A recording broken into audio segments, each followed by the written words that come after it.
Welcome everyone to this new episode in our series Careers in the Jewelry Industry. We had a gemologist, a fine jewelry PR, we also had a gemstone cutter, and in this edition we're going to welcome Brecken Branstrator, who is the editor-in-chief of GemGuide. This is GemGuide. Brecken will tell us a bit more about it. I'm going to invite her now to join us. If you haven't seen the previous episodes of this series, please check out Reels. They all saved there, so you'll be able to catch up. And I'm going now to invite Brecken to join us. And I will just tell you, if you have questions, please put them in the question box or as we go along. Hey, hi, how are you, Brecken? Nice to see you. Thank you for joining us. So I was showing your beautiful new publication, the GemGuide. Thank you for that introduction. That's lovely. And just to introduce you a bit, obviously you're going to tell us all about your career and everything, but I'll say that Brecken was for almost 10 years working at National Jeweler as a senior editor, specializing in gemstones, but covered so many other topics: auctions, people, industry, jewelry trends, everything. She will tell us about that. She's been nominated for a Women's Jewelry Association award for media excellence. She was also nominated for a Gem Award. And since the beginning of this year, she is the editor-in-chief of the GemGuide. So, Brecken, I always start these interviews with asking our guests, what was your aha moment? When did you feel, that's it, now I'm introducing myself as a gemstone and jewelry journalist? When was that? Such a good question. To be honest, I'm not sure I ever had that exact moment, at least before I started in the industry, if that makes sense, because it wasn't even a job I was aware I could have. So I studied journalism in school. And when National Jeweler was looking for a colored stone editor, I thought, this maybe makes sense for my skill set. And so I jumped into the role. But then I would say, as soon as I was in it, that's when I had this aha moment thinking, this is just the best. I'm going to be here forever. It's just so much fun. And I think, I don't know if you get this, Sonia, but a lot of people outside the industry are always like, how much could you possibly be writing about in this industry? And you'd be surprised, it's this beautifully expansive and global industry while also being incredibly niche and nuanced. And I just love it. So I knew as soon as I was in that this was it, I was done for. So here I am 10 years later, and I'm still having the best time. And currently you are the editor-in-chief of the GemGuide. Yeah. And what is your role there? So as the editor-in-chief of the GemGuide, I'm really in charge of directing the content for GemGuide's both print. So we have a print issue once every 2 months, as you beautifully displayed. So that's everything from writing my own stories, which is something I'll always do, which I love, to finding all of the stories that need to be told and the appropriate writers to write them, making sure everybody stays on track. And then that also includes, of course, editing top down the entire book, which is one of my favorite things to do, start to finish, all stories, proofs, putting the final touches on them and sending them off. And GemGuide actually also launched a digital newsletter earlier this year, as soon as I started, as a way to provide, timelier content than once every 2 months and additional content for our subscribers. So I also am in charge of writing that content, directing that content, seeing where the holes are and where we can get the writers as that goes too. That keeps you busy. So I was just going to ask you, what's a typical day in the life of the editor-in-chief of GemGuide? Oh gosh, that really, I'm sure this is the same for you, but that really depends on which day you were to, follow me around in. If it's close to print time, it would be nothing but reading and editing. Oh yeah, exactly. Start coffee, many coffees throughout the day, breaks to rest your eyes, because you just are looking at every story and reading them 5 times over, and then you're reading them again in the print layout. So really the 2 weeks before we put it out, it's nothing but that, and I have to kind of set everything aside. If you were to backtrack a few weeks before that, maybe where I was in the middle of July, it would probably be me scrambling to write my own stories. 2 months seems like a lot of time to put together a story, but journalists are inherently procrastinators. So, you just look at, I've got all this time, and take your time on the, interviews. And then the next thing I know, it's there and it's crunch time, and I'm writing my own stories, which is always fun. And then in between, it's sort of this random stuff that you find yourself, preparing for trade shows or conferences or, things like this, the small stuff in between, and booking travel, or, since I'm only really 7-8 months into the job, there's still a lot of back end stuff that I'm learning. Which it feels like I've been there forever in the best way. I'm so happy there, but there's still a lot to learn. So it's all this small stuff and small training that I'm still finding myself doing as well. For the website and how the content looks there too is something to think about. So just depends, really. I think a lot of people don't realize how much admin there is involved in the job, but we're not going to tell the people about the admin. We're going to keep the dream going. It's a super glamorous job where, we're just doing all this great stuff. But no, it is surprising because it was such a switch. From National Jeweler, I had a daily deadline. And so there was this very specific amount of work that I did every day. And then once that daily story was done, then I could focus on other things. And when I made the switch, and I've got 2 months to put stories together, I had to sort of rewire how I was doing project management because it was completely different and it wasn't what I was used to as much. So it's proven to be a fun challenge so far. That's great. And then just to come back a little bit, so I've known you, and I think a lot of our audience knows you from National Jeweler, where they read the articles. You wrote about so many topics there. Was there some stories that you're really, really proud of that you felt, wow, you went under the skin of the story, it was challenging, it was rewarding? Tell us about these stories that make the career of a journalist so interesting. Yeah, I think the ones that I always found myself the proudest of were obviously the longer ones, the ones where you could really dig in. So our viewers might be familiar with National Jeweler does a State of the Majors print issue every year, offering all this amazing data about the state of the industry. And then we all had the chance to sort of dive into our beats even more. So I was allowed to take one issue, and those were always my favorite because I was really given so much time to look at something that was potentially just a very serious, needed to be talked about conversation. So, for example, in 2021, my story for that talked about the convergence of ASM and LSM and how they make that work and the impacts on the communities. And that was a really interesting and hard one to write because there's also a lot of studies there and data. I did one during COVID, not surprisingly, on how COVID was impacting the ASM sector and colored stones and some of the solutions that were being done in that sector to sort of bring these stones to market when there was nothing going on. And I was particularly proud of that one because it was sort of also helping bringing awareness to some of these online programs that were offering a way for these stones to get to market when there was no other solution. I've also done things like, for State of the Majors, again, beneficiation in source countries at the time when so many of these countries were starting to make moves to capture more of their gemstone worth and how they were doing that and, the good ways that they were doing that and the ways that were sort of bringing the market to a standstill. And so that was a fascinating one to look at as well. And I think for this digital newsletter that I was talking about, I started a series looking at updates for source countries. So it's just whatever our readers might need to know about places they potentially were sourced. I'm just finding that one a lot of fun and very interesting. I think that's really important to talk about how our trade globally is being impacted by things. So far I've done Sri Lanka and Madagascar, both of which have a lot going on. And the next one is going to be Afghanistan. So they're not soft topics, they're really, you really have to get into the nitty gritty. And I think, as you can tell, mostly the ones that I end up being the most proud of have to do with sourcing, the very human components that come with that. And people tend to have the strongest reactions to those, I think, and they're my favorite to do. Do you feel there's a little bit of a crossover between being a journalist and being an advocate in that case? Because you mentioned the artisanal miner, you mentioned groups in the industry that don't have such a big voice, actually, and you their voice through your articles and you bring this awareness. Do you feel there's this kind of intersection between the two jobs or the two roles? I've never thought of it that way in terms of advocate, but that makes so much sense. I think that area was just always something that felt very natural to me to be writing about. And when I was first getting into it in National Jeweler, I remember somebody saying, I've turned to you because you clearly want to do responsible sourcing. But to me, it just felt like these were the stories that hadn't been told. And you try to maybe keep yourself as unbiased as possible to bring so much balance. You can't just tell one side of the story, but at the same time, if we're not going to tell these stories and we're not going to move the needle in the right direction, where are those conversations going to come from? And I think I would say also I've been very fortunate in being able to travel to some of these source countries. Very early in my career, I was invited by Cutter Roger Derry to go to Tanzania and Kenya.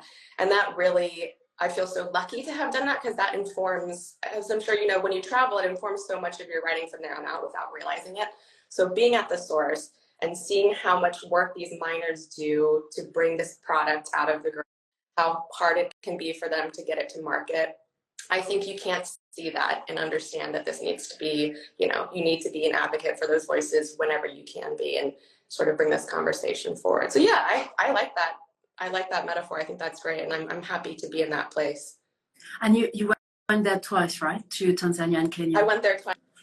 Yeah, which was also fascinating because it was about 6 years in between. So I just went back last summer, and it was really interesting to see, I think, how the market had changed, and I was able to go into the Tanzanite mining area. And when I was there last time, there was no wall around the Tanzanite mining area, and there was this time. So it was fascinating to get to go in there and see how they did that, and see how the market has changed and grown, and it's just the best. Those are my absolute favorite trips. I would go on those all the time if I could.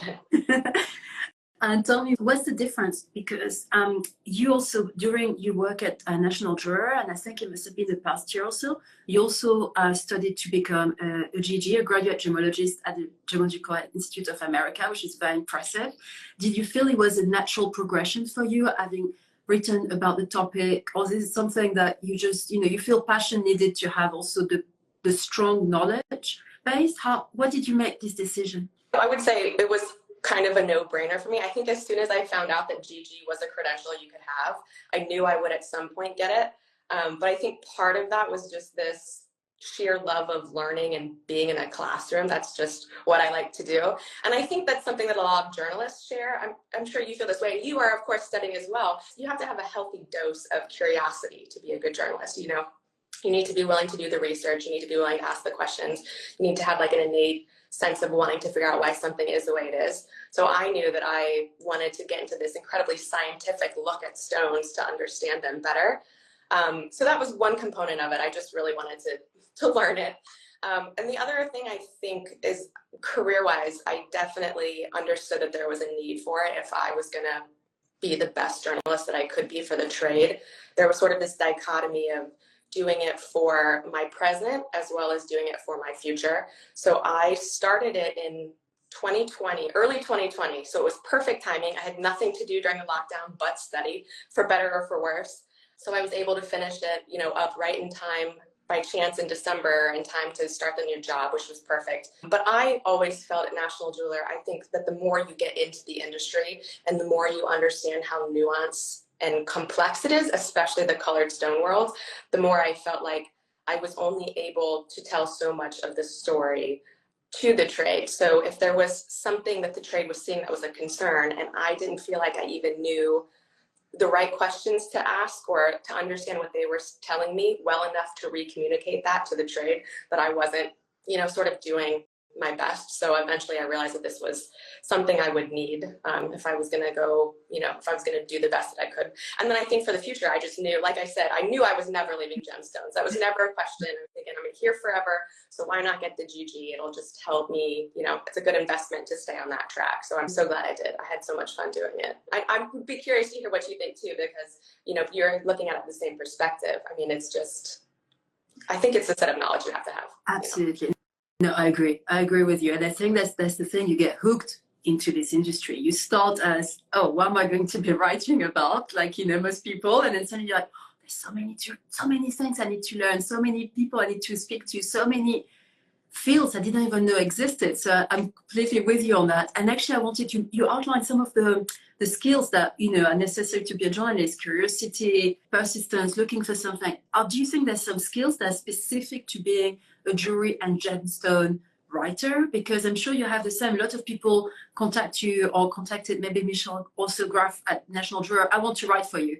But, what would you say to these people? How do you help them to get on the path to have the type of career you have? That's such a good question. I mean, I definitely think education is one of the big ones. I think you have to be willing to spend the time to find the stories or the contacts that are going beyond what others do. So I think, if you're not going to go all the way to GG, then you at least need to have maybe the AJP or some sort of, basic knowledge. Because if you're going to go, it's one thing, I think, if you're at like maybe a broader trade press, but I think for me with GemGuide, I can't imagine not having the GG now. It's very helpful, as we get a little bit more technical. The AGP is Associate Jeweler Professional. Right. It's the first kind of access to the GIA. It's like 4 courses: diamonds, color gemstones, jewelry.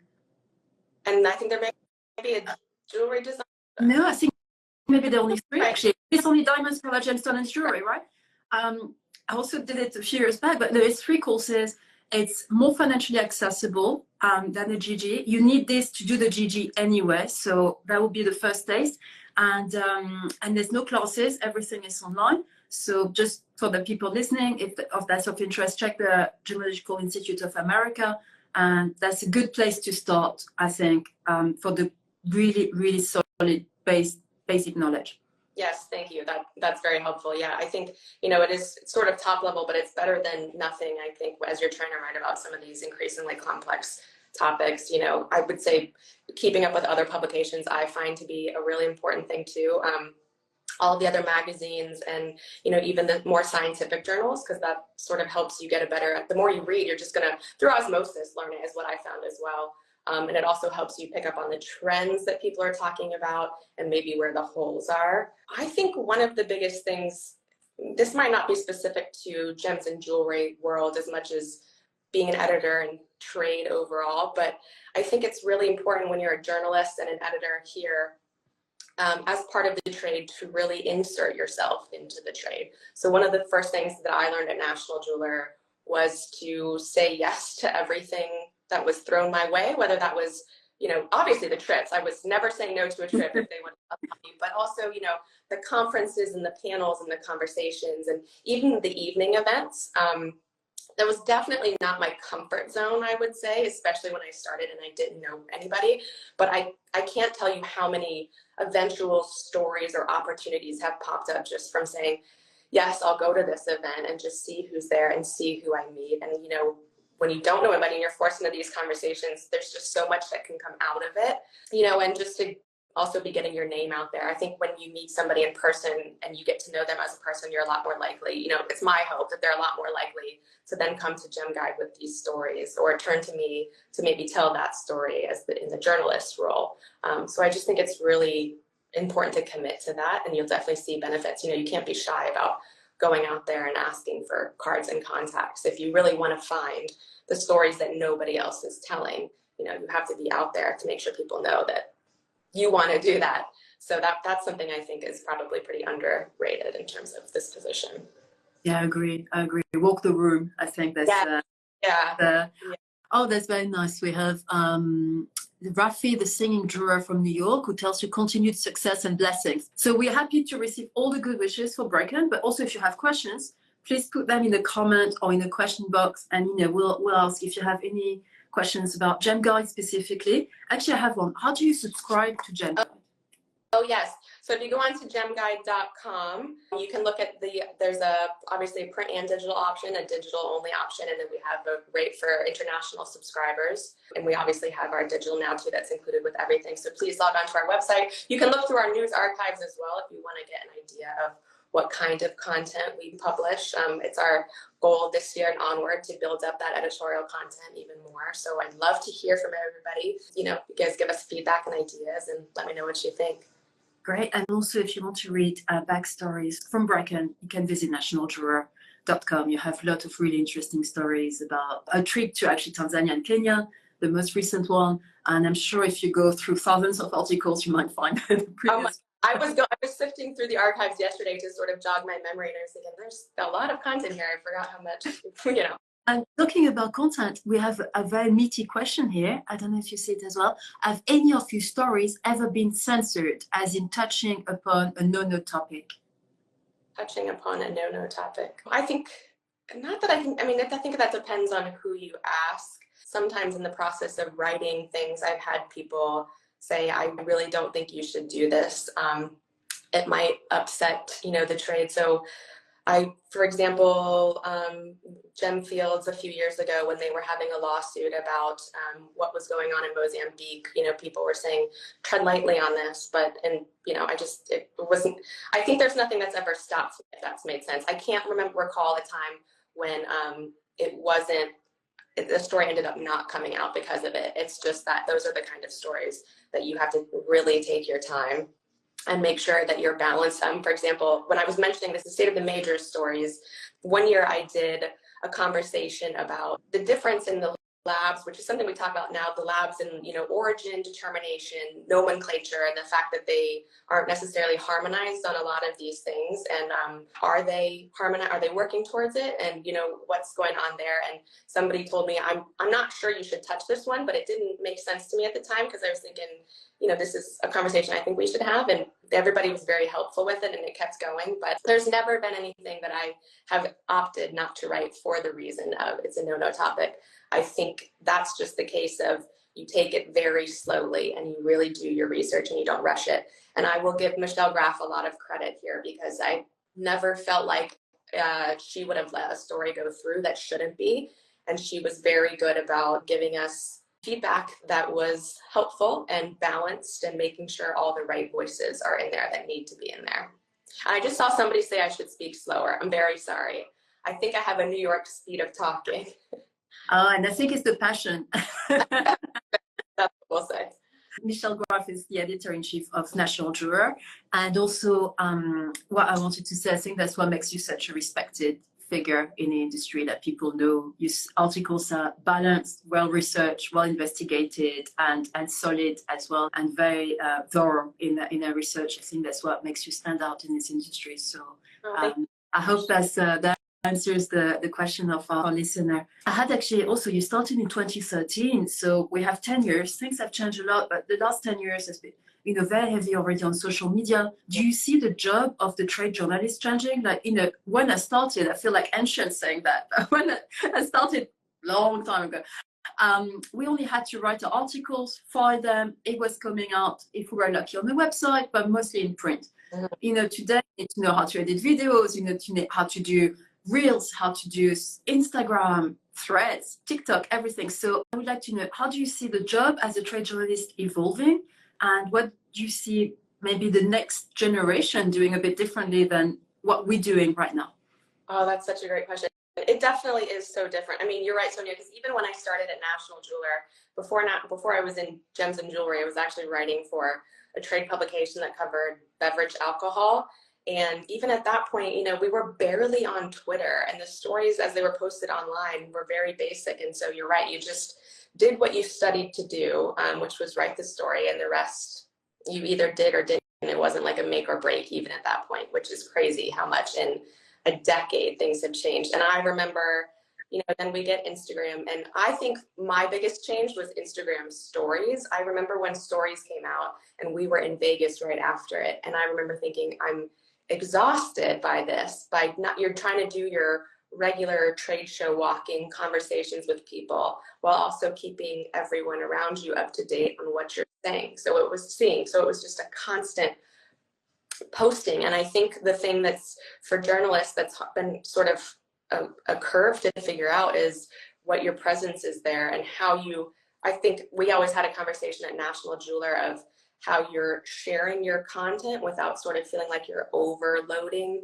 your readers with it as well. So it's not just clicking and, you want to offer them other things, but then what are you doing there if not also trying to drive them to your content? And so I think that the next generation is more natural at that. I think that it's a lot more innate, and they've got this sense of, let's just hop on a quick video and we'll talk about something. And I love that. I don't know if you've ever seen Juliet at Intercolor's TikTok now, where she sort of does this green screen and she talks about celebrity jewels and she just gets on and she's just so conversational. And I'm thinking, I wish I had thought of that. Like, what a great way of engaging a new generation. She's still bringing awareness to it. She still talks about what she does for the company while also having this fun thing. And so I think there's so much room for them to do. And I'm really excited to see, especially for a trade like jewelry that's so fun, but also, can still be sort of niche, to see where that goes. It's fun, but I think for me, it takes a lot more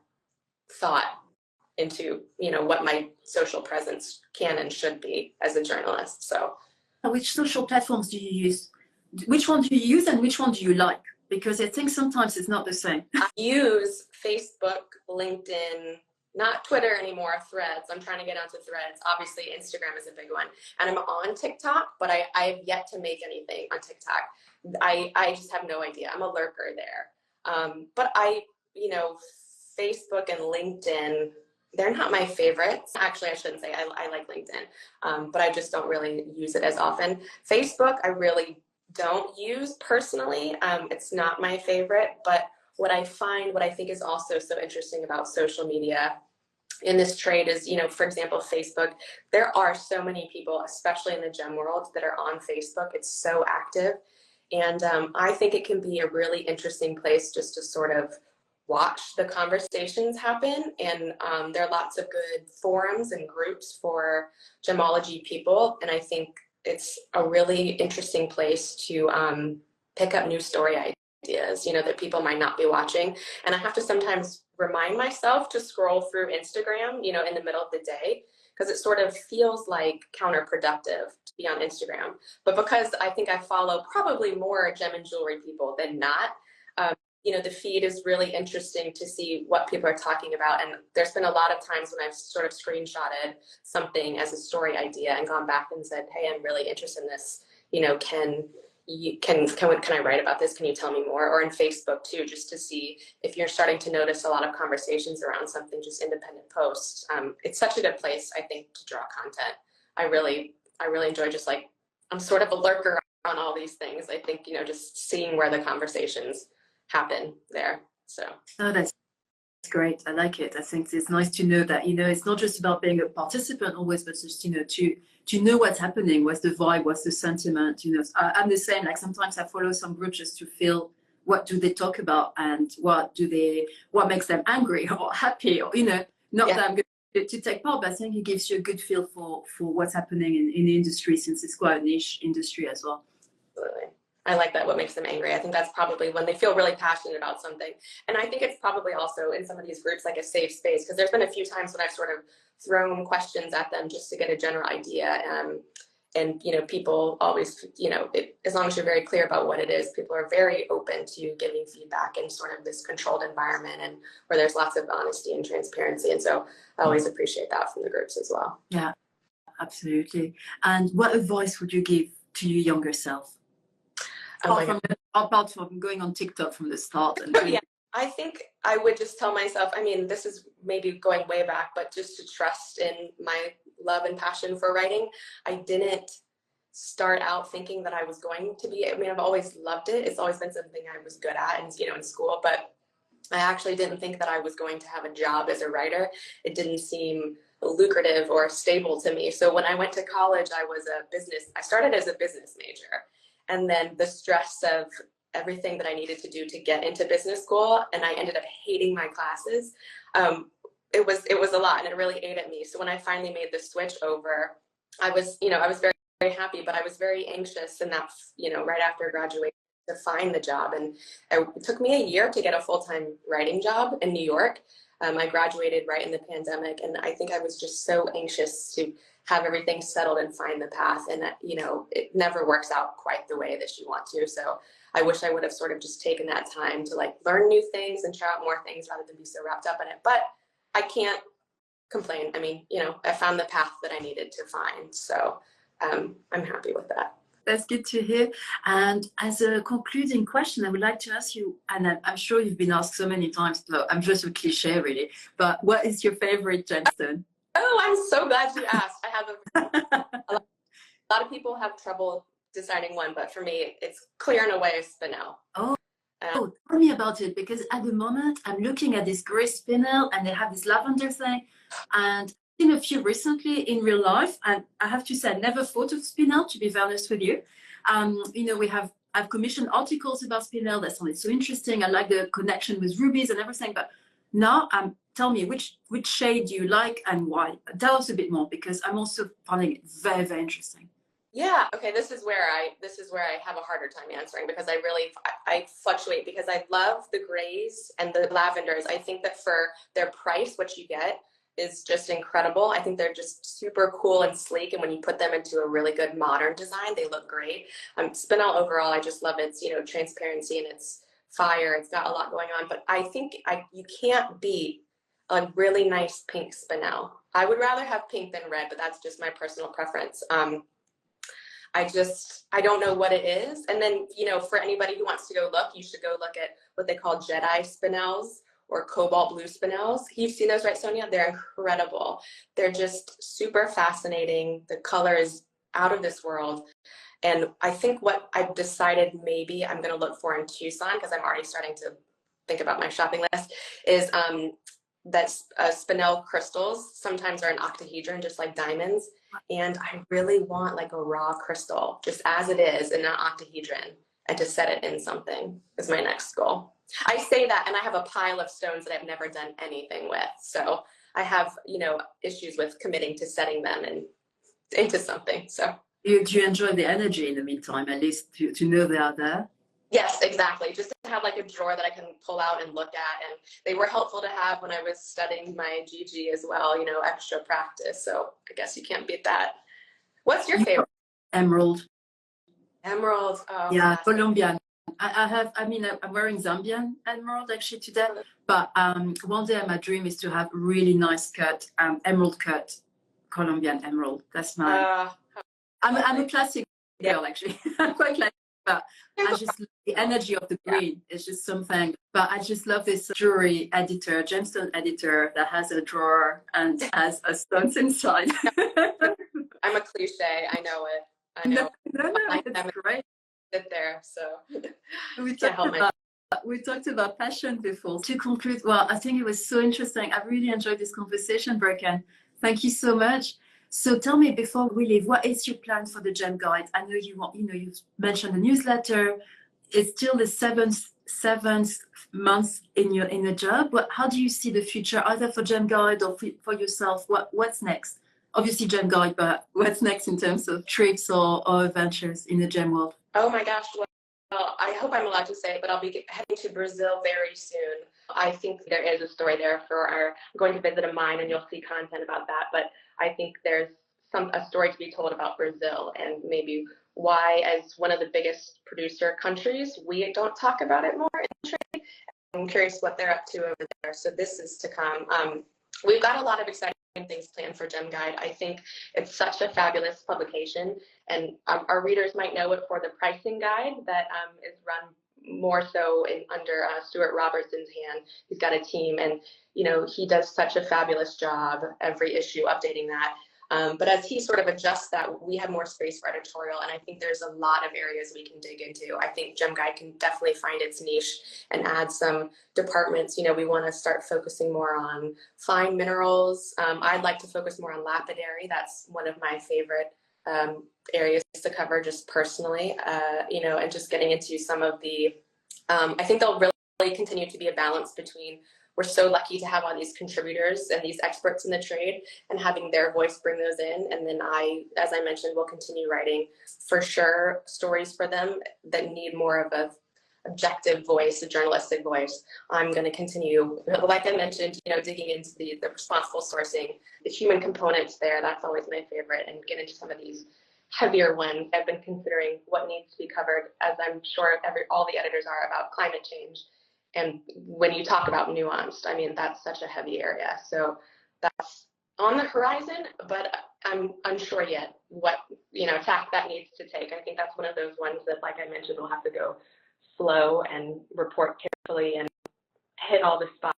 So I'm hopeful for GemGuide. I think there's so much room we can go, and I'm really excited. So I would love everybody to hop in as subscribers and tell us what you think. We have no advertisers. They've been very clear from the start that it should be independent, and I think that offers us something very interesting as well, to have, you know, the pricing, the wholesale pricing, and our stories that are completely free of any outside voices. So we are very proud of what we do, and I'm excited to see where it goes next. I can't believe it's only been 7-8 months. I know time flies when you're having fun, right? That's I'm sure you didn't see the 10 years or 9 years at National Drawer either, because it's just exciting, busy, and just always something happening. Yeah. So I know, we're so lucky, Sonia. I mean, we write in the best trade ever, and it does keeps you on your feet. That's for sure. You know, we never lack for stories to tell, which is always fun. That's great. So we'll be watching and reading your stories. I'm waiting for your first TikTok video, Brecken. I know, that was so nice to have you with us today. Thank you. Oh, thank you, Sonia. It was my pleasure. Thank you so much for inviting me. I really had so much fun. Thank you. Thank you so much. And thanks for everyone joining us. This is recorded. This is staying on our Instagram channel inside the Reels. It's also going on our YouTube channel. So if you join a bit later and you want to watch the whole interview, you'll be able to watch it on YouTube, Rappaport Jewelry Pro. And we'll be back next month for another episode in our Careers in the Industry series. Thank you so much, everyone. Bye. Bye.